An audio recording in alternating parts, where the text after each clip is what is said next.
Hey, if you want to retire at 65, 66, 67, whatever that time is for you, then don't blow through your retirement savings with bad habits. You know, there are things that financial planners don't want to talk about, or financial advisors are not comfortable saying to you directly. So today we're going to talk about bad habits that cause people to blow through their retirement savings.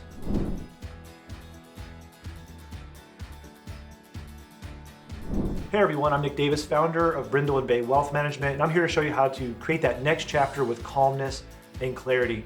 As always, if you enjoy this content, please like, subscribe, and hit that notification bell so that when new videos are released, you're notified. All right, just about all of us can relate to knowing something for somebody else that would be in their best interest and feeling like you don't want to tell them, right?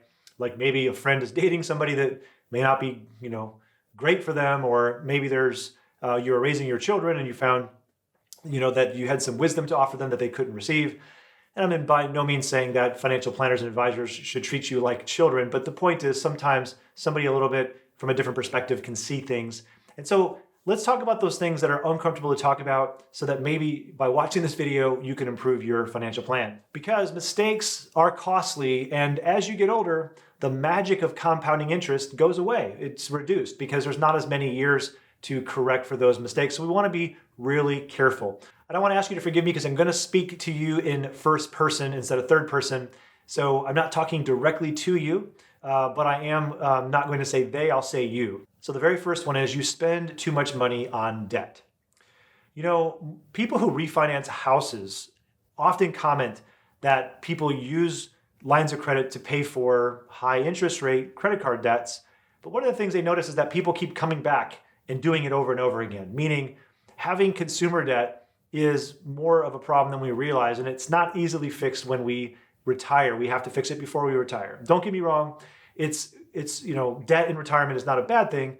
Like for example, a lot of people have a car payment, right? Or a lot of people keep a mortgage even as long as their cash flow can sustain it. What's bad is to have consumer debt, credit card debt, things like that. And if you're waiting until you retire to fix it, well, I've got news for you. The people who can fix it already did, right? So if you don't fix it, the spending situation now, the debt situation, you probably won't fix it then either. And let me just add a little bit of grace to this condemnation here and say that, there are circumstances that make that not true. So it's very common for people who are getting closer to that, within 10 years of retirement to be getting the children off the payroll, paying for college.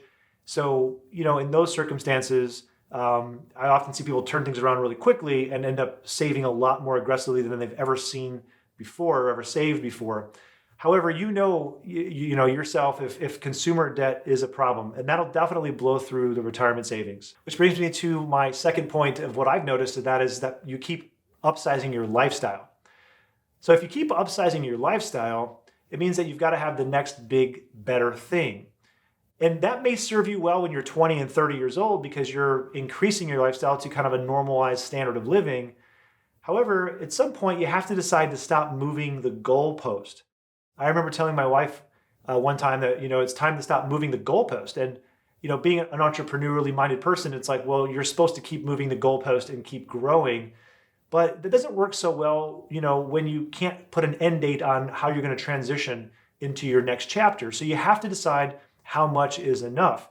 And you really need to know, what kind of lifestyle you want to have. So I heard a good story about the late great founder of Vanguard, John Bogle, that he used to tell about a party that was thrown by a hedge fund manager. And at the hedge fund manager's party, somebody commented and said, this guy made more money in a day than this best-selling author who was also present made in his entire life of selling these great books. The author retorted and said, yeah, but I have something that he'll never have. And everybody looked at him like, well, what is it? He said, enough. I have enough. Do you have enough, right? How do you decide what enough is where you don't need to keep moving that goalpost? If you struggle with knowing what enough is, I'll tell you what we tell people. And don't knock it until you try it. But write down your perfect day, your perfect weekend, and your perfect year. And make it a project. Even if you're not a writer, even if you don't ever plan on looking at it ever again, but write it down with great detail. What time do you wake up? Who do you have lunch with? What time do you go to bed at night? What do you do with yourself all day? What do you do on the weekend? What do you do in this perfect year, in this perfect scenario? And what you'll find is that it creates limitations. It creates a box that you can live, you can build your life around. And I find that even if you don't like to write, it really does help. So if you struggle with constantly expanding your lifestyle, try writing that down.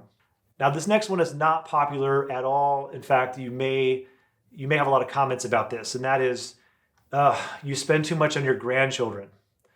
It's never, ever, ever something that financial advisors want to talk about. In fact, financial planners kind of try to not have to mention it because you justify spending money because of the memories you're making. And that's a good thing, right? However, wouldn't it be nice to know that you can afford to do that and maybe you could even do more, right? So you're not doing it with a guilty conscience. And so I would encourage you to check in with your plan to make sure that spending is on point, because a lot of times you'll find that you can do more than what you were thinking. You'll feel better about it. The biggest thing is don't ignore it. Like, we all ignore things that we think are going to be bad. And so if that's you, I'd encourage you not to ignore it. Check in with your plan or your financial planner. The next one is you're borrowing from your retirement savings. What I mean by that is you can literally borrow from it, or you could just take out of it and never put it back. So if you borrow from your 401k and you're wanting to just do this thing, remodel the kitchen, one thing leads to another, and then we need to do it again and again. This is more common for people who are middle-aged to younger, right? It's like, well, I really need this thing. And we borrow against our 401k. If you become unemployed, now all of a sudden that loan is due, and there's tax situation, right? So that's a problem. But maybe you don't even do that. Maybe you just take away from your IRAs, or maybe you don't contribute for that year because you're trying to just do that next thing. If you find yourself struggling with not contributing what you think you need to be saving, or borrowing from your retirement savings, a practical tip that we have shared over the years is try to disconnect your bank accounts from some of those accounts so it's just not so easy. Make it more difficult. And the last one that I can think of is that people aren't careful. You're not careful. So you're not careful because there's a lot of scams out there, and maybe there's a lot of hope being sold, right? You're afraid to pick up the telephone anymore or answer a text message because you're not sure if it's really the cell phone company that's texting you, right? Or the media company that's texting you. So we got to be aware of scams. But the thing that's uncomfortable for financial planners to talk about, though, is on the other side of things is, be aware of bad investments, right? If it sounds too good to be true, it probably is. There's lots of promises of crypto, lots of promises on penny stocks, lots of promises on, oil deals that all seem really great. But what I have found is that the book of Proverbs says that truth is found in the multitude of wise counselors. And it also says that a fool and his money is separated, right? So if you're wise, you have multiple counselors, and you try not to ignore, or you are aware of the things that you're ignoring so that you can be safe, be smart. I always know that somebody's into some bad deal when they kind of tell me they're hesitating to tell me about this thing that they're doing, right? So be smart, be wise, so you can keep your money. All right, what did I miss here? There's probably 20 or 30 other things that cause people to blow through their retirement savings. Maybe you want to share that in the comments. Maybe you've overcome it, you've identified it, you've fixed it, it'll help other people. Let us know. And do you know what is enough? Have you figured out what is enough for you?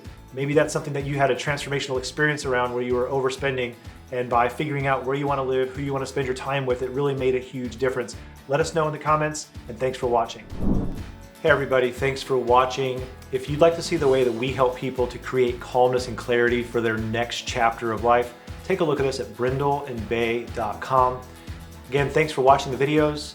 Please remember to subscribe, hit that notification bell so that you are notified every time a new video comes out.